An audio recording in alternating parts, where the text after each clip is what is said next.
Price the Lord. കർത്താവായ യേശുക്രിസ്തുവിന്റെ നാമത്തിൽ എല്ലാവർക്കും സ്നേഹവന്ദനം.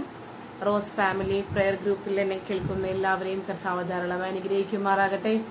ഇന്ന് വൈകുന്നേരത്ത് നിങ്ങളുടെ അടുക്കൽ കടന്നു വന്ന കർത്താവിന്റെ വചനത്തിൽ നിന്ന് സംസാരിക്കുവാൻ സ്വർഗത്തിലെ ദൈവം ഒരുക്കിയ എല്ലാ മുഖാന്തരങ്ങളെ ഓർത്ത് ഞാൻ എന്റെ കർത്താവിനെ സ്തുതിക്കുന്നു, സ്തോത്രം ചെയ്യുന്നു. പ്രത്യേകാൽ റോസ് ഫാമിലി പ്രയർ ഗ്രൂപ്പിന്റെ 3ാമത് ആനുവൽ കൺവെൻഷനോടനുബന്ധിച്ച് ഓൺലൈൻ കൺവെൻഷനോടനുബന്ധിച്ചാണ് കർത്താവിന്റെ വചനത്തിൽ നിന്ന് സംസാരിക്കുവാൻ നിങ്ങളുടെ മധ്യയായിരിക്കുന്നത്.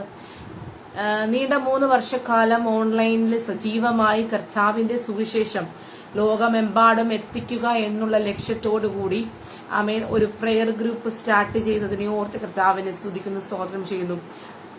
ഓൺലൈനിലേക്ക് വ്യാപകമായിട്ട് 3 വർഷം പിന്നിടുമ്പോൾ ഇതുവരെ നടത്തിയ ദൈവത്തിനായി നന്ദിയോടെ കർത്താവിനെ സ്തോത്രം ചെയ്യാം. ഇതിന്റെ എല്ലാ പ്രവർത്തകരെയും ഒരിക്കൽ കൂടെ ഞാൻ ഓർക്കുകയാണ്. പ്രത്യേകിച്ച് പ്രിയ ഇതിന്റെ ചീഫ് അഡ്മിനായി പ്രവർത്തിക്കുന്ന പ്രിയ റോസ്ലിൻ സുരേഷ് ആന്റി, കർത്തൃദാസിയുടെ ആ വലിയ നിയോഗത്തിനെ ഓർത്ത് ഞാൻ എന്റെ കർത്താവിനെ സ്തുതിക്കുന്നു. ദൈവം തനിക്ക് കൊടുത്ത നിയോഗത്തിന്റെ ആ ഒരു പ്രതിഫലമാണ് നമ്മളിപ്പോൾ കാണുന്നത്. നിരവധി ആളുകളാണ് ഈ ഫേസ്ബുക്ക് ഗ്രൂപ്പിൽ വന്ന് കർത്താവിന്റെ വചനത്തിൽ നിന്ന് സംസാരിക്കുന്നത്. ലോകമെമ്പാടും സുവിശേഷം അറിയിക്കുവാൻ വലിയൊരു പങ്ക് വഹിക്കുന്ന കൂട്ടത്തിൽ റോസ് ഫാമിലി പ്രയർ ഗ്രൂപ്പ് ആയിരിക്കുന്നതിനെ ഓർത്ത് ഞാൻ എന്റെ കർത്താവിനെ സ്തുതിക്കുന്നു, സ്തോത്രം ചെയ്യുന്നു. ഈ ഗ്രൂപ്പിന്റെ പിന്നിൽ പ്രവർത്തിക്കുന്ന പ്രിയ ദൈവമക്കൾക്കായും ഞാൻ എന്റെ കർത്താവിനെ സ്തുതിക്കുന്നു, സ്തോത്രം ചെയ്യുന്നു. ഇതിന്റെ അഡ്മിന്മാർ, അവരുടെ വാട്സപ്പിന്റെ ഗ്രൂപ്പ് എപ്പോഴും ആക്റ്റീവായിരിക്കും. ഞാൻ ആ ഗ്രൂപ്പിലുള്ള ഒരു വ്യക്തി എന്ന നിലയിൽ ഞാൻ പറയുകയാണ്, ഏത് പ്രാർത്ഥന വിഷയം ഏത് സമയത്തിട്ടാലും അതിനുവേണ്ടി പ്രാർത്ഥിക്കുവാനും വചന ശുശ്രൂഷയ്ക്ക് വേണ്ടി പ്രാധാന്യം കൊടുക്കുന്ന ഒരു കൂട്ടം ആളുകൾ ചേർന്ന് തുടങ്ങിയ ഒരു ഗ്രൂപ്പാണിത്. ദൈവത്തിന്റെ വചനത്തിനുള്ള പ്രാധാന്യം, ദൈവത്തിന്റെ വേലയ്ക്കുള്ള പ്രാധാന്യം, ദൈവത്തിന്റെ സുവിശേഷം ഈ ലോകത്തെ എമ്പാടും എത്തിക്കുവാൻ തന്റെ മക്കൾ കാണിക്കുന്ന എല്ലാ നല്ല ഉത്സാഹങ്ങളെ ഓർത്ത് ഞാൻ എന്റെ കർത്താവിനെ സ്തുതിക്കുന്ന, സ്തോത്രം ചെയ്യുന്നു. ദൈവം തീർച്ചയായും നിങ്ങളെ അനുഗ്രഹിക്കുക തന്നെ ചെയ്യും. ആമേൻ. ദൈവത്തിന്റെ വേല, ദൈവത്തിന്റെ പ്രവൃത്തി ചെയ്യുന്നവനെ ദൈവം ഒരിക്കലും കൈവിടുകയില്ല, ഒരിക്കലും ഉപേക്ഷിക്കുകയില്ല. ആമേൻ. ഭൗതികമായ ജോലിയോടൊപ്പം തന്നെ ഈ കർത്താവിന്റെ വേലയ്ക്ക് വേണ്ടി നിങ്ങൾ മാറ്റിവെക്കുന്ന സമയങ്ങൾ ഒന്നും വൃഥാവല്ല. അതൊക്കെയും സ്വർഗത്തിലെ ദൈവം കണക്കിടുന്ന ദൈവമാണ്. അതിനൊക്കെയും പ്രതിഫലം നിങ്ങൾക്ക് ലഭിക്കുക തന്നെ ചെയ്യും. എന്റെ നാമത്തെ പ്രതി നിങ്ങൾ എന്ത് കഷ്ടതയും എന്ത് ശോധനയിലൂടെ കടന്നുപോയാലും അതിന് എല്ലാം മധ്യത്തിൽ ഒരു ദിവസം പ്രതിഫലം വാങ്ങുവാൻ ദൈവത്തിന്റെ സന്നിധിയിൽ നിങ്ങൾ ദൈവത്തിന്റെ അടുക്കിലേക്ക് നിങ്ങൾ എത്തുന്ന ഒരു സമയമുണ്ട്. അത് നിങ്ങൾക്ക് തീർച്ചയായിട്ടും പ്രതിഫലം ദൈവം നൽകുക തന്നെ ചെയ്യും. വളരെ നിസ്സാരമായ ഒരു കാര്യമല്ല നിങ്ങൾ ചെയ്യുന്നത്. ഇത്രയും വർഷക്കാലം ഒരു ഓൺലൈൻ പ്ലാറ്റ്ഫോമിൽ മുടക്കം കൂടാതെ കർത്താവിന്റെ വചനഘോഷണത്തിൽ ഒരു പ്രധാന പങ്ക് വഹിക്കുന്ന ഈ ഗ്രൂപ്പിനെ ഓർത്ത് ഞാൻ പിന്നെയും കർത്താവിനെ സ്തോത്രം ചെയ്യുന്നു. എല്ലാവിധമായ ആശംസകളും അനുഗ്രഹങ്ങളും പ്രാരംഭത്തിൽ തന്നെ ഞാൻ നിങ്ങൾക്ക് നേരുകയാണ്. ദൈവം നിങ്ങളെ അനുഗ്രഹിക്കുമാറാകട്ടെ. എല്ലാവരെയും, എല്ലാ അഡ്മിന്മാരെയും, ചീഫ് അഡ്മിനെയും അതുപോലെ ഗ്രൂപ്പ് മെമ്പേഴ്സിനെയും ദൈവം ധാരാളമായി അനുഗ്രഹിക്കുമാറാകട്ടെ. വളരെയധികം പ്രതിസന്ധിയുടെ കാലഘട്ടത്തിലാണ് നാം ജീവിക്കുന്നത്. നമ്മൾ പത്രമാധ്യമങ്ങളിലൂടെയും സോഷ്യൽ മീഡിയ വഴിയും TV മാധ്യമങ്ങളിലൂടെയും ഒക്കെ നമ്മൾ കാണുന്നത് വളരെയധികം പ്രയാസമേറിയ കാലഘട്ടത്തിലൂടെയാണ് നമ്മുടെ പോക്ക്. എല്ലാവരും ലോകത്തിന് അധീനരായി ജീവിക്കുന്നൊരവസ്ഥ. എവിടെയും ദൈവത്തിന്റെ ഭയത്തെ വിട്ട് അകന്ന് മനുഷ്യൻ തനിക്ക് തോന്നുന്നത് പോലെ ജീവിക്കുന്ന ഒരു കാലഘട്ടത്തിലാണ് നാം ആയിരിക്കുന്നത്. എന്നാൽ ഇതിന്റെ നടുവിൽ നിന്നുകൊണ്ട് നമുക്ക് ഒരു കാര്യം പറയാം. ഈ ലക്ഷണങ്ങളൊക്കെയും യുദ്ധങ്ങളും യുദ്ധശ്രുതിയെ കുറിച്ച് നിങ്ങൾ കേൾക്കുമ്പോൾ എന്റെ വരവ് ആസന്നമായിരിക്കുകയാണ്. നമ്മുടെ കർത്താവിന്റെ വരവ് ഏറ്റവും ആസന്നമായിരിക്കുകയാണ്. അതിന്റെ ചില ലക്ഷണങ്ങളാണ് നമ്മൾ കണ്ടുകൊണ്ടിരിക്കുന്നത്, കേട്ടുകൊണ്ടിരിക്കുന്നത്. അതുകൊണ്ട് ദിവസങ്ങളിൽ ദൈവത്തിന്റെ വരവിനായി കാത്തിരിക്കുന്ന ഒരു പറ്റം വിശുദ്ധരെ ചേർക്കുവാൻ അത്രയും താമസമില്ല നമ്മുടെ ദൈവം വരിക തന്നെ ചെയ്യും. ഹല്ലേലൂയ. ദൈവത്തിന്റെ വരവിനായി നമ്മൾ ഒരുങ്ങിയിട്ടുണ്ടോ? ദൈവത്തിന്റെ വരവിനായി നമ്മൾ ഉണർന്നിരിക്കുകയാണോ? പ്രൈസ് ദിവസങ്ങളിൽ വളരെയധികം ചിന്തിപ്പിക്കുന്ന ചില ചിന്തകളാണ് തിരുവചനത്തിലൂടെ നമ്മൾ ഓരോ ദേവദാസന്മാരിലൂടെയും പ്രസംഗങ്ങളിലൂടെയും ചിന്തകളിലൂടെയും നാം കേട്ടുകൊണ്ടിരിക്കുന്നത്. ഇസ്രായേലിനെ പറ്റിയും ഒക്കെയുമുള്ള പ്രവചനങ്ങളും അതിനെ തുടർന്നുള്ള ദൈവജന ശുശ്രൂഷകൾ അനേകം പേരിലേക്ക് വളരെയധികം പ്രയോജനമായി ഭവിക്കുന്നു. പ്രിയ ദൈവമക്കളെ, തിരുവചനത്തിൽ പറഞ്ഞിരിക്കുന്ന അതേ കാര്യങ്ങളെല്ലാം വേദപുസ്തകത്തിൽ പറഞ്ഞിരിക്കുന്ന എല്ലാ കാര്യങ്ങളും അതുപോലെ നടക്കുക തന്നെ ചെയ്യും. പലരും ഇപ്പോഴും സംശയത്തോടു കൂടിയാണ് നോക്കിക്കാണുന്നത്. ഇതൊക്കെയും സംഭവിക്കുമോ? എല്ലാം സംഭവിക്കുക തന്നെ ചെയ്യും. നമ്മുടെ ദൈവം നമ്മളെ ചേർക്കുവാൻ വരിക തന്നെ ചെയ്യും. Praise the Lord. ആ ഒരു പ്രത്യാശയോടുകൂടിയാണ് നാം ഈ ലോകത്ത് ജീവിക്കുന്നത്. അപ്പോൾ തന്നെ ദൈവം നമുക്ക് വാഗ്ദത്തം നൽകിയ ചില കാര്യങ്ങൾ, ചില അവകാശങ്ങളെ പ്രാപിക്കുവാൻ നാം ഈ ദിവസങ്ങളിൽ വാഞ്ചയോടുകൂടെ ഒരുങ്ങണം. ഹല്ലേലൂയ. ഇന്നത്തെ എന്റെ ചെറിയൊരു ലഘുവായ ഒരു ചിന്തയാണ് ദൈവാത്മാവ് നിങ്ങളുമായി ഷെയർ ചെയ്യുവാൻ ഞാൻ ആഗ്രഹിക്കുന്നത്. നമുക്ക് എല്ലാവർക്കും സുപരിചിതമായ ഒരു വേദഭാഗമാണ് സങ്കീർത്തനങ്ങളുടെ പുസ്തകം 147 അധ്യായം അതിന്റെ 3-ാമത്തെ വാക്യം. മനം തകർന്നവരെ അവൻ സൗഖ്യമാക്കുകയും അവരുടെ മുറിവുകളെ കെട്ടുകയും ചെയ്യുന്നു. Praise God. മനം തകർന്നവരെ അവൻ സൗഖ്യമാക്കുകയും അവരുടെ മുറിവുകളെ കെട്ടുകയും ചെയ്യുന്നു. വളരെയധികം ഈ ലോകത്ത് നാം ആയിരിക്കുമ്പോൾ വളരെയധികം പ്രാധാന്യമർഹിക്കുന്ന ഒരു വാക്യമാണ് ഞാൻ ഇന്ന് വായിച്ചത്. കാരണം അനേക ദൈവമക്കളും അനേകരും കടന്നു പോകുന്ന ഒരു സിറ്റുവേഷനാണ് മനം തകരുക എന്ന് പറയുന്നത്. Broken heart. തകർന്ന ഒരു സാധനം, ഒരു പാത്രം, ഒരു ചില്ലുപാത്രം നമ്മുടെ കയ്യിൽ നിന്ന് തകർന്നു പോയിട്ടുണ്ടെങ്കിൽ അതിന്റെ അർത്ഥം അത് ഒരിക്കലും ഒരു പരിധി വരെ അത് കൂട്ടിച്ചേർക്കുവാൻ കഴിയില്ല. പശ വെച്ച് കൂട്ടിച്ചേർത്താൽ എന്നാലും അത് ആ നേരത്തെ ആയിരുന്ന ഷേപ്പിലേക്ക്, അല്ലെങ്കിൽ നേരത്തെ ആ പാത്രം എങ്ങനെയാണോ ആയിരുന്നത് അതിലേക്ക് ആ പാത്രത്തെ തിരികെ എത്തിക്കുവാൻ കഴിയത്തില്ല. അത് അങ്ങനെ കഴിഞ്ഞാലും ചില വിള്ളലുകളും ചില ഗ്യാപ്പുകളും അവിടെ ഫീൽ ചെയ്യും. Praise the Lord. എന്നാൽ നമ്മുടെ ഹൃദയം അതുപോലെ തകർന്നിരിക്കുമ്പോൾ, ആ തകർന്നിരിക്കുന്ന ഹൃദയത്തിന്റെ മുറിവുകളെ കെട്ടുവാൻ കഴിയുന്നവന്റെ അടുക്കലേക്ക് നമ്മൾ ഏൽപ്പിക്കുമ്പോൾ ആ മുറിവിനെ കെട്ടുന്നവൻ അവിടെ ഒരു ഗ്യാപ്പോ അല്ലെങ്കിൽ ആ മനസ്സ് ഇടയിലേക്ക് വീണ്ടും ആ തകർന്ന അനുഭവം വരാതിരിക്കുവാൻ തക്കതായ ഒന്നുമില്ലാതെ വണ്ണം ആ ഹൃദയത്തെ, നമ്മുടെ മനസ്സിനെ അവൻ ഒരു സൗഖ്യമാക്കുക തന്നെ ചെയ്യും. Praise the Lord. ഈ ലോക ജീവിതത്തിൽ നാം ആയിരിക്കുമ്പോൾ പലവിധമായ പ്രശ്നങ്ങളും പ്രയാസങ്ങളുമാണ് നമ്മുടെ ജീവിതത്തിൽ അനുദിനം മുമ്പോട്ട് വരുന്നത്. മനം തകർന്നു പോകുന്ന അവസ്ഥകൾ. ഇനി എനിക്ക് മുന്നോട്ട് പോകുവാൻ കഴിയത്തില്ല എന്ന് പറഞ്ഞ് നാം ഒരു ലൈഫിന്റെ ഒരു എൻഡിലേക്ക് എത്തുന്നതിന് മുമ്പേ തന്നെ മനസ്സ് മടുക്കുന്ന ഒരു അനുഭവം. പലവിധമായ കുടുംബ പ്രശ്നങ്ങൾ, പലവിധമായ സാമ്പത്തിക പ്രശ്നങ്ങൾ, പലവിധമായ അസുഖങ്ങൾ, അതിനെ ഓർത്തുള്ള ഭാരങ്ങൾ, അങ്ങനെ പലവിധമായ മനം നോകുന്ന രീതിയിലുള്ള പ്രശ്നങ്ങൾ നാം അഭിമുഖീകരിക്കേണ്ടി വന്നേക്കാം. എന്നാൽ അതിന്റെ നടുവിൽ നിന്നുകൊണ്ട് ദൈവത്തിന്റെ കരങ്ങളിലേക്ക് നാം നമ്മളെ തന്നെ സമർപ്പിച്ചു കൊടുക്കുകയാണെങ്കിൽ തീർച്ചയായിട്ടും ദൈവം നമ്മുടെ ആ ഉണങ്ങാത്ത മുറിവിനെയും കെട്ടുക തന്നെ ചെയ്യും. Praise the Lord. ആമേൻ. നമ്മളുടെ ജീവിതത്തിൽ നാം നേരിടേണ്ടി വരുന്ന ചില നിന്ദകളുണ്ട്, ചില പ്രയാസങ്ങളുണ്ട്. തിരുവചനത്തിൽ പറയുന്നത് മനം തകർന്നവരെ സൗഖ്യമാക്കുന്ന ഒരു ദൈവമാണ്. പൂർണ്ണമായ സൗഖ്യം ദൈവം നമുക്ക് നൽകും. അതുകൊണ്ട് ഈ ദിവസങ്ങളിൽ അയ്യോ കർത്താവ് എന്റെ മനം തകർന്നു, എന്നെ സൗഖ്യമാക്കുവാൻ ആരുമില്ല. നമ്മുടെ പുറമെയുള്ള മുറിവിനെ സൗഖ്യമാക്കുവാൻ നമ്മൾ ഹോസ്പിറ്റലിലൊക്കെ ചെന്ന് കാണിച്ചാൽ ഒരു പരിധിവരെ അതിന് പറ്റും. എന്നാൽ അതിന്റെ അപ്പുറമായി പുറമെയുള്ള മുറിവിനേക്കാളും അകം മുറിഞ്ഞാൽ അത് വളരെ പാടാണ് മാറാൻ. അകത്ത് ചെറിയൊരു വേദന വന്നാൽ അത് അങ്ങനെ ഇങ്ങനെ ഒന്നും പോകത്തില്ല. അതിങ്ങനെ കിടന്ന് അത് പകയായി, പിണക്കമായി, അതിങ്ങനെ കടന്ന് വല്ലാത്ത രീതിയിൽ നിങ്ങളുടെ ശരീരത്തിനകത്തേക്ക് പ്രശ്നങ്ങൾ ഇട്ടുകൊണ്ട് അത് പെരുമാറുക തന്നെ ചെയ്യും. അതുകൊണ്ട് മനസ്സിൽ എന്തെങ്കിലും മുറിവുകൾ ഏറ്റിട്ടുണ്ടെങ്കിൽ അത് ദൈവസന്നിധിയിൽ പകരുക. Price the Lord. നമ്മൾ 1 ശമൂവേലിന്റെ പുസ്തകത്തിലേക്ക് നമുക്ക് പോകാം. അവിടെ നമ്മളൊരു വ്യക്തിയെ കാണുന്നുണ്ട്, ഹന്ന. ഹൃദയം വല്ലാതെ തകർന്നിരിക്കുന്ന ഹന്നയുടെ ജീവിതത്തിൽ അവൾക്ക് വേണ്ടത് ഒരു പൈതലാണ്. എന്നാൽ പൈതലിനെ കൊടുക്കുവാൻ പ്രാപ്തനായ ഒരാൾ അവൾക്കുണ്ടെങ്കിലും അതിന് കഴിയാതെ വണ്ണം അവളുടെ പാത്രത്തെ അടച്ചു വെച്ചിരിക്കുന്ന ഒരു അവസ്ഥയുണ്ട്. അതിൽ അവൾക്കൊരു പുത്രസന്താനവും ഒരു സന്തതി ഉണ്ടാകാതെ വണ്ണം അവൾ ആകെ ഭാരപ്പെടുന്ന ചില ജീവിത പ്രയാസങ്ങളിലൂടെയാണ് അവൾ കടന്നു പോയിക്കൊണ്ടിരിക്കുന്നത്. അവളെ ആശ്വസിപ്പിക്കുവാൻ അവളുടെ ഭർത്താവ് ശ്രമിക്കുന്നുണ്ട്. എന്നാൽ ആ വീട്ടിൽ തന്നെ ഒരു പെനീന ഉണ്ടായിരുന്നു അവളെ നിന്ദിക്കുവാൻ. കാരണം അവൾക്ക് സന്തതികൾ ഉണ്ടായിരുന്നു. ഹന്നയെ എല്ലായ്പ്പോഴും നിന്ദിക്കുവാൻ പെനീന ഉപയോഗിച്ചിരുന്ന ഒരു ആയുധം എന്ന് പറയുന്നത് ഈ സന്താനത്തിന്റെ കാര്യം പറഞ്ഞാണ് ഹന്നേനെ പെനീന കുത്തിനോവിച്ചുകൊണ്ടിരുന്നത്.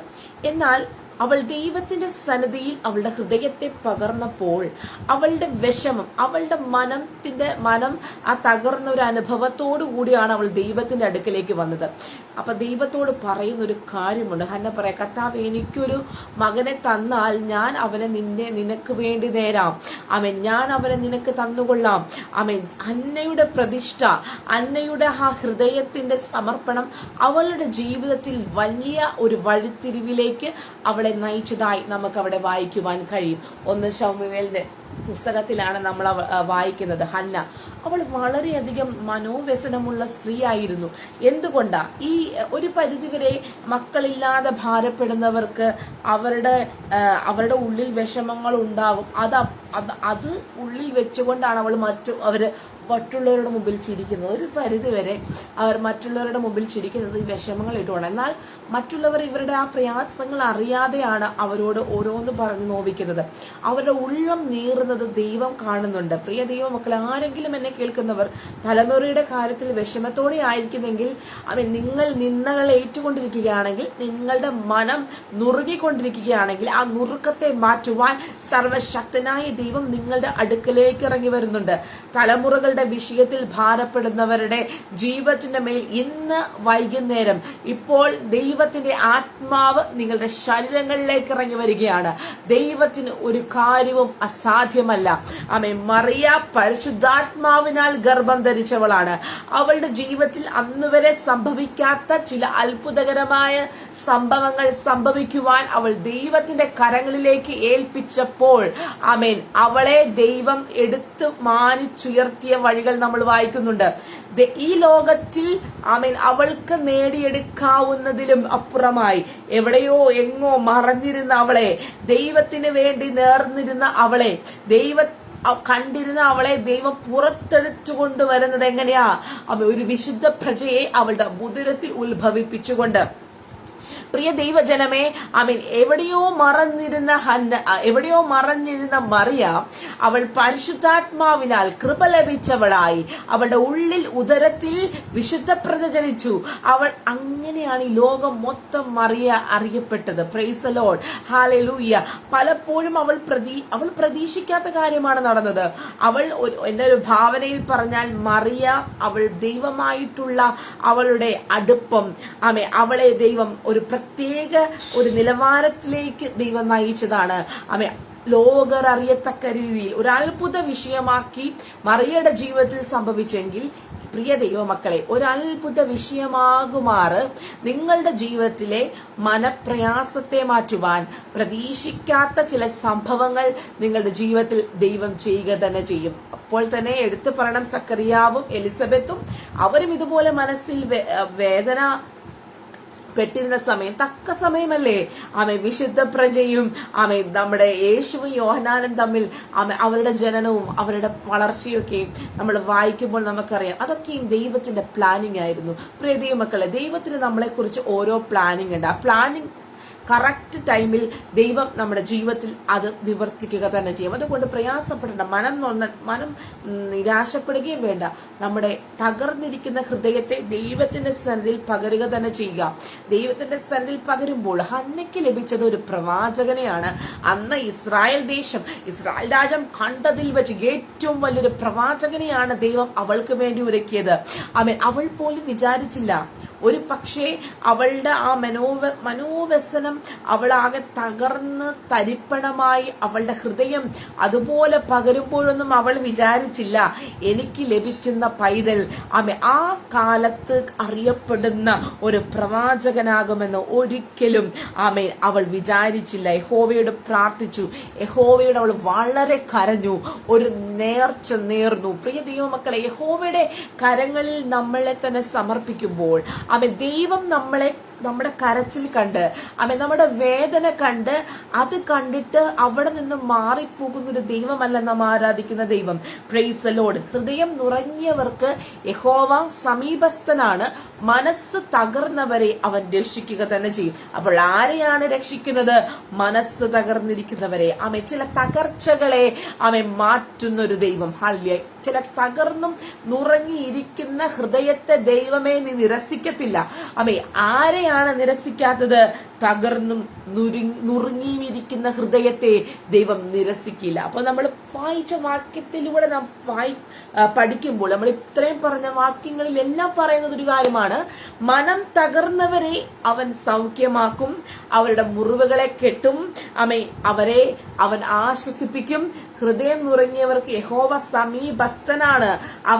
നമ്മൾ പലപ്പോഴും വിചാരിക്കും, ഹൃദയ നുറുക്കത്തോടെ നാം ആയിരിക്കുമ്പോൾ, ദൈവമേ എന്റെ പ്രാർത്ഥന കേൾക്കുന്നില്ലേ, ദൈവമേ എന്നെ വിട്ട് അകന്നു പോയോ എന്ന് വരെ നമ്മൾ ചിന്തിക്കും. പക്ഷേ തിരുവചനത്തിൽ ഇങ്ങനെ പറയുന്നു, ഹൃദയം നുറങ്ങിയവർക്ക് യഹോവ സമീപസ്ഥനാണ്. യഹോവ അടുത്ത് തന്നെയുണ്ട്. പ്രിയ ദൈവമക്കളെ, നമ്മുടെ ചാരയുണ്ട്.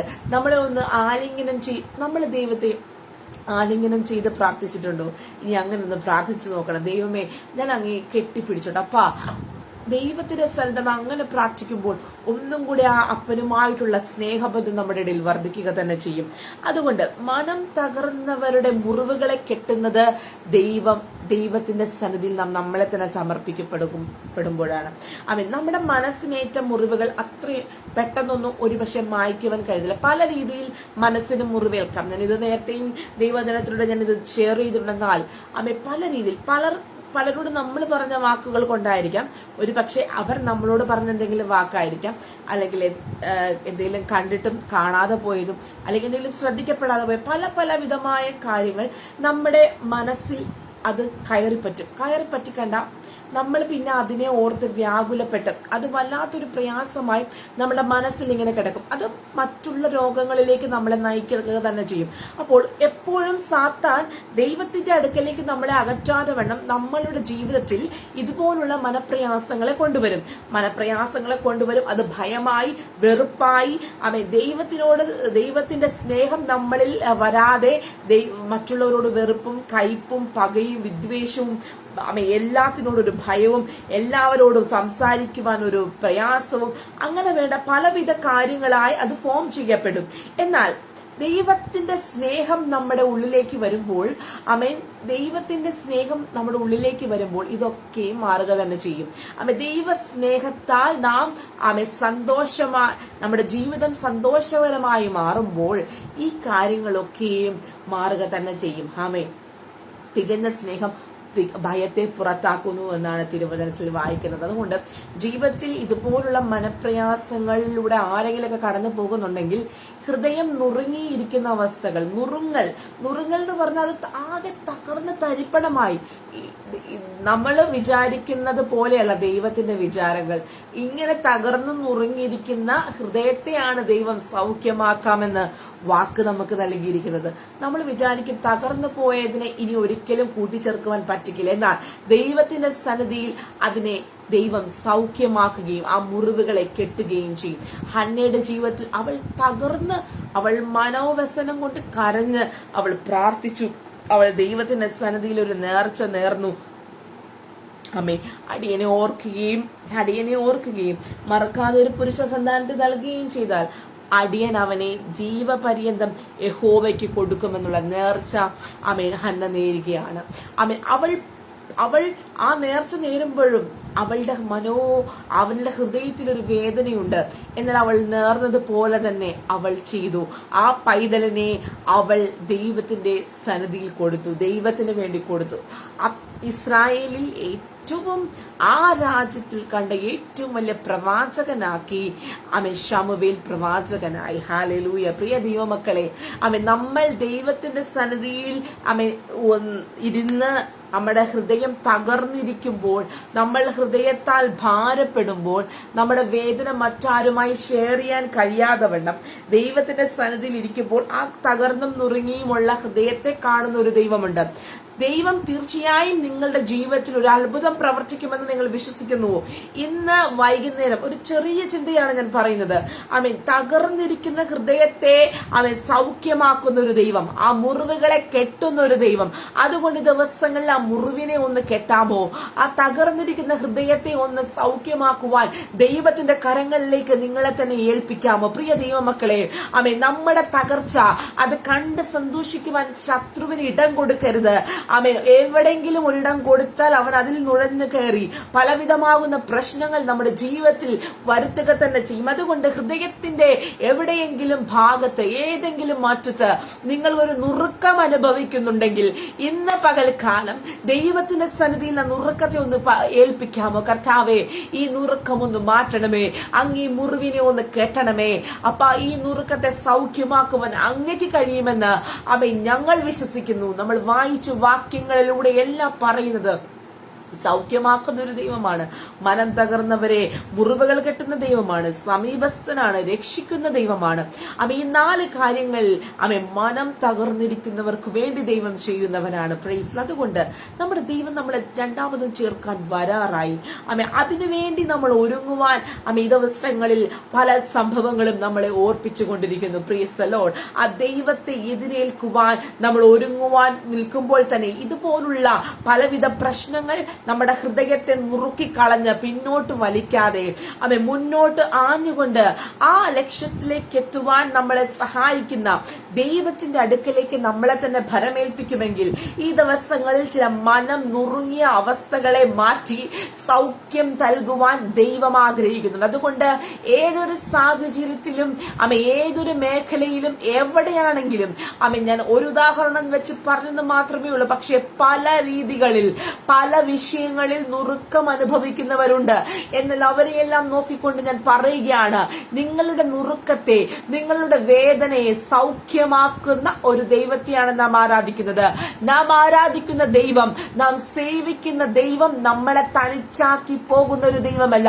ആ ദൈവത്തിന്റെ അടുക്കൽ നമ്മളുടെ ഹൃദയത്തെ നാം സമർപ്പിച്ചിട്ടുണ്ടെങ്കിൽ ദൈവം നമ്മളുടെ ഹൃദയത്തെ അറിയുന്ന ഒരു ദൈവമാണ്. മറ്റുള്ളവർക്ക് ഒരു പക്ഷെ നമ്മുടെ ഹൃദയത്തെ അറിയത്തില്ല, നമ്മുടെ കൂടെ ഉള്ളവർക്ക് നമ്മുടെ ഹൃദയത്തിന്റെ വേദനകൾ അറിയത്തില്ല. പക്ഷേ നമ്മളെയും നമ്മുടെ ഹൃദയത്തിന്റെ ചിന്തകളെയും നിരൂപണങ്ങളെയും ദൂരത്ത് നിന്ന് ഗ്രഹിക്കുന്ന ഒരു ദൈവമുണ്ട്.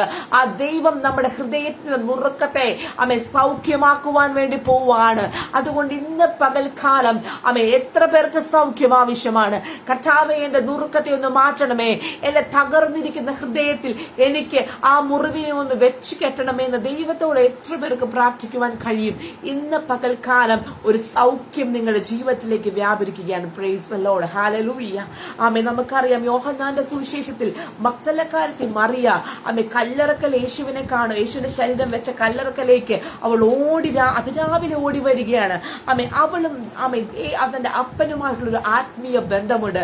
മഗ്ദലക്കാരി മറിയയുടെ ജീവിതം നമുക്ക് എല്ലാവർക്കും അറിയാം. അവളെയും അത്രത്തോളം ആത്മീകമായി ഒരുക്കിയെടുത്തൊരു നാഥൻ. ആ നാഥനെ അവൾ നഷ്ടപ്പെടുമോ എന്നുള്ളൊരു പേടി അവൾ അലട്ടുന്നുണ്ട്. ആ നാഥന്റെ ശരീരം കാണുവാൻ, ആ ശരീരത്തിൽ തൈലം പൂശുവാൻ മഗ്ദലക്കാരത്തി മറിയ ആ നമുക്കറിയാം സഹോദരിമാരെല്ലാവരും കൂടി ആ കല്ലറയുടെ അടുക്കിലേക്ക് ഓടിപ്പോകുമ്പോൾ അവിടെ യേശുവിനെ കാണുന്നില്ല. മഗ്ദലക്കാരത്തി മറിയ മനോവ്യസനമുള്ളവളായിട്ടിരുന്നു. അവൾ ആകെ വിഷമിച്ചു. എന്നാൽ മറിയ കല്ലറയ്ക്കൽ പുറത്ത് കരഞ്ഞുകൊണ്ടിരിക്കുകയാണ്. അവളുടെ മനോവ്യസനം കണ്ടിട്ട് ദൈവം യേശു അവിടെ പ്രത്യക്ഷപ്പെട്ടു. അവൾ ആദ്യം വിചാരിച്ച് തോട്ടക്കാരനായിരിക്കുമെന്ന്. പക്ഷേ അവൾക്ക് ആ വിളി കേട്ട് അവൾക്ക് മനസ്സിലായി, ഇതെന്റെ റബൂനിയാണ്, ഇതെന്റെ യജമാനനാണ്, അവൻ അങ്ങനെയും എന്നെ ഇട്ടേച്ചു പോകുന്നവനല്ല, അവൻ എന്റെ കൂടെ തന്നെയുണ്ട്. പ്രിയ ദൈവമക്കളെ, പലപ്പോഴും നമ്മൾ ദൈവത്തെ അന്വേഷിച്ച് ചെല്ലുമ്പോൾ ഒരു പക്ഷേ നമ്മൾ പ്രാർത്ഥിക്കുന്ന അല്ലെങ്കിൽ നമ്മൾ അന്വേഷിക്കുന്ന കാര്യത്തിൽ റെസ്പോണ്ട് ചെയ്യാത്തപ്പോൾ നമ്മൾ വിചാരിക്കും, അയ്യോ ദൈവമേ എന്നെ മറന്നോ, എന്നെ ഇട്ടേച്ച് പോയോ. പലപ്പോഴും നമ്മൾ ചിന്തിക്കുന്ന സാഹചര്യങ്ങൾ നമ്മുടെ ജീവിതത്തിൽ ഉണ്ടാകും. എന്നാൽ ആ യജമാനൻ നമ്മുടെ ഒപ്പമുണ്ട്. ആ യജമാനൻ തന്നെ അന്വേഷിക്കുന്നവർക്കൊക്കെയും തന്നെ നോക്കുന്നവർക്കൊക്കെയും അവൻ സമീപസ്ഥനാണ്. ഹൃദയം നുറങ്ങിയവർക്ക് യഹോവ സമീപസ്ഥൻ, മനസ്സ് തകർന്നവരെ അവൻ രക്ഷിക്കുക തന്നെ ചെയ്യും. പ്രിയ ദൈവമക്കളെ, നാം ആരുടെ അടുക്കലാണ് വന്നിരിക്കുന്നത് എന്നുള്ള ബോധ്യം നമുക്കുണ്ടെങ്കിൽ തീർച്ചയായും നമ്മളുടെ പ്രശ്നങ്ങൾക്ക് ഏക പരിഹാരം അത് യേശു മാത്രമാണ്. യേശു മാത്രമാണ്. അവിടുന്ന് 2023 വർഷങ്ങൾക്ക് മുമ്പ് നമ്മുടെ പാപ പരിഹാരത്തിനായി കാൽവറിയുടെ കുലക്കളത്തിൽ നമുക്ക് പകരമായി യാഗമായി തീർന്നെങ്കിൽ നമ്മളുടെ ഏത് പ്രശ്നത്തെയും മാറ്റുവാൻ, സഹോദര സഹോദരി, പ്രിയ ദൈവ മക്കളെ, നമ്മളുടെ ഏത് പ്രശ്നത്തിനും പരിഹാരകൻ ഒരാൾ മാത്രം, അത് യേശുവാണ്. നമ്മുടെ സകല വിഷയത്തിന് പരിഹാരം യേശു മാത്രം, യേശു മാത്രം. അതുകൊണ്ട് ദിവസങ്ങളിൽ നമ്മുടെ ജീവിതത്തിലുള്ള എല്ലാവിധ പ്രശ്നങ്ങളും പ്രയാസങ്ങളും ജീവിതത്തിൽ മുന്നേറുവാൻ കഴിയാതെ വരുന്ന എല്ലാ തടസ്സങ്ങളുടെ നടുവിൽ, ഹൃദയത്തിന്റെ ഭാരത്തിന്റെ നടുവിൽ യഥാർത്ഥമായ പരിഹാരകന്റെ അടുക്കലേക്ക് നിങ്ങളെ തന്നെ സമർപ്പിച്ചു കൊടുക്കുക. കർത്താവിന്റെ വരവിന് വേണ്ടി ഒരുങ്ങുക. ഓരോ ദിവസം ഒരുങ്ങുക. ഓരോ ദിവസം മാനസാന്തരത്തോടുകൂടി ഓരോ ദിവസവും ദൈവത്തിന്റെ അടുക്കലേക്ക് പോകുവാൻ വേണ്ടി ഓരോ ദിവസം ഒരുക്കമുള്ളവരായിരിക്കുക. സാത്താൻ കൊണ്ടുവരുന്ന എല്ലാ മനോവ്യസനങ്ങളെയും, സാത്താൻ കൊണ്ടുവരുന്ന എല്ലാ തടസ്സങ്ങളെയും നീക്കിക്കൊണ്ട് നമ്മൾക്ക് പരിഹാരകനായവനിലേക്ക് നമ്മുടെ കണ്ണുയർത്തുക. Price the Lord. ഞാൻ എന്റെ കണ്ണു പർവ്വതങ്ങളിലേക്ക് ഉയർത്തുന്നു. എനിക്ക് സഹായം എവിടെ നിന്ന് വരും? എന്റെ സഹായം ആകാശത്തെയും ഭൂമിയും ഉണ്ടാക്കിയ യഹോവയിൽ നിന്ന് വരുന്നു. ആ സഹായം വരുന്ന പർവ്വതങ്ങളിലേക്ക് ഉയർത്തുമ്പോൾ ആ സഹായകൻ അവിടെ നിന്ന് എനിക്ക് സഹായം ഉറപ്പിച്ച് നൽകുക തന്നെ ചെയ്യും. ഹാലേലൂയ. പ്രിയ ദൈവമക്കളെ, ഈ ദിവസങ്ങളിൽ നമ്മുടെ ഓട്ടം നമ്മുടെ ഓട്ടം എങ്ങോട്ടാണ്, നമ്മൾ എങ്ങോട്ടാണ് പോകുന്നത് എന്നുള്ള ലക്ഷ്യബോധം നമ്മുടെ ഉള്ളിലേക്ക് വരണം. പ്രിയ ദൈവമക്കളെ, എല്ലാവരും കർത്താവിന്റെ വരവിന് വേണ്ടി കാത്തിരിക്കുകയാണ്. എന്നാൽ നമ്മൾ മത്തായി സുവിശേഷത്തിൽ വായിക്കുന്നത് പോലെ കർത്താവിന്റെ വരവിങ്കൽ എടുക്കപ്പെടുവാൻ ദൈവത്തിന്റെ കരങ്ങളിൽ തള്ളപ്പെടാതെ കർത്താവ് എന്നെയും അങ്ങ് എടുക്കണമേ. കർത്താവിന്റെ സന്നിധിയിൽ നമ്മുടെ തെറ്റുകളെ, കുറവുകളെ ഏറ്റുപറഞ്ഞുകൊണ്ട് ഓരോ ദിവസവും എങ്ങനെയൊക്കെ കർത്താവിന്റെ അടുക്കലേക്ക് ആഴമായി കർത്താവിനോട് ചേർന്ന് ജീവിക്കുവാൻ കഴിയുമോ അതുപോലെ കർത്താവിന്റെ സന്നിധിയിൽ സമർപ്പിച്ചുകൊണ്ട്, കർത്താവെ എന്നെ മുറ്റമായി സമർപ്പിക്കുന്നു. അപ്പാ, അങ്ങയുടെ വരവിൽ എടുക്കപ്പെടുവാൻ ഞങ്ങളെയും ഒരുക്കണമേ. അതിനായി ഓരോ ദിവസവും ഒരുക്കണമെന്നുള്ള പ്രാർത്ഥനയോടുകൂടിയും കർത്താവിന്റെ സന്നിധിയിൽ നമുക്ക് നമ്മളെ തന്നെ സമർപ്പിക്കാം. പ്രിയ ദൈവമക്കളെ, എല്ലാ വിഷയത്തിനും ഒരൊറ്റ പരിഹാരം യേശു മാത്രം. ആ യേശുവിനെ ഉയർത്തുന്നതാണ് നമ്മുടെ ജീവിതത്തിലെ ഏറ്റവും വലിയ ഭാഗ്യം. ആ യേശുവിന്റെ നാമത്തെ ഉയർത്തുന്നതാണ് നമ്മുടെ ജീവിതത്തിലെ ഏറ്റവും വലിയ ആനന്ദം. അതിലപ്പുറമായി ഒരു സന്തോഷവും ഒരു ആനന്ദവും നമ്മുടെ ജീവിതത്തിലില്ല. കർത്താവിനെ ആരാധിക്കുന്നതിലൂടെ, കർത്താവിന്റെ വചനം പ്രസംഗിക്കുന്നതിലൂടെ, കർത്താവിന്റെ വചനം പ്രമാണിക്കുന്നതിലൂടെ നാം ദൈവത്തോടുള്ള സ്നേഹത്തെ തുറന്നു കാണിക്കുന്നു. ദിവസങ്ങളിൽ ആരെങ്കിലും എന്നെ കേൾക്കുന്നവർ ഹൃദയനുറക്കത്തോടെ ആയിരിക്കുന്നുവെങ്കിൽ നിങ്ങൾക്കുള്ള പരിഹാരം യേശു മാത്രമാണ്. അതുകൊണ്ട് ആ പരിഹാരങ്ങളിലേക്ക് നിങ്ങളെ തന്നെ സമർപ്പിക്കുക. മനം തകർന്നവരെ സൗഖ്യമാക്കുന്നൊരു ദൈവം, അവരുടെ മുറിവുകളെ കെട്ടുന്ന ദൈവം, ആ ദൈവത്തിന്റെ കരങ്ങളിൽ ഏൽപ്പിക്കുക. ദൈവം നിങ്ങളെ എല്ലാവരും അനുഗ്രഹിക്കുമാറാകട്ടെ. God bless you all. ഒരു പ്രാവശ്യം കൂടി റോസ് ഫാമിലി പ്രെയർ ഗ്രൂപ്പിലെ എല്ലാവർക്കും, ഇതിന്റെ ചീഫ് അഡ്മിനായി പ്രവർത്തിക്കുന്ന കർത്തൃദാസിക്കും എല്ലാ അഡ്മിന്മാർക്കും എല്ലാവിധമായ ആശംസകൾ നേർന്നുകൊണ്ട്, പ്രാർത്ഥനകളും നേർന്നുകൊണ്ട് കർത്താവ് നിങ്ങളെ ധാരാളമായി അനുഗ്രഹിക്കുമാറാകട്ടെ. God bless you all. Amen.